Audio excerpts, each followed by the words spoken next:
શેઠના મિત્રએ કહ્યું, હે મિત્ર, તું કાલે સવારે વાડીની સહેર કરવા જાજે. ત્યારે તેના મિત્રએ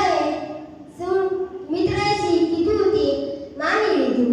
એ બીજા દિવસે શેઠ તેના વાડીએ ચક્કર મારવા ગયો. ત્યાં જઈને જોયું તો કેટલાય નોકર ગાયબ હતા, કેટલાય નોકર સૂતા હતા અને કેટલાય નોકર તો બેઠા બેઠા વાતો કરતા. આ બધું જોઈને શેઠે બીજા દિવસે પણ ત્યાં ગયા ત્યારે બધું સારું થઈ ગયું અને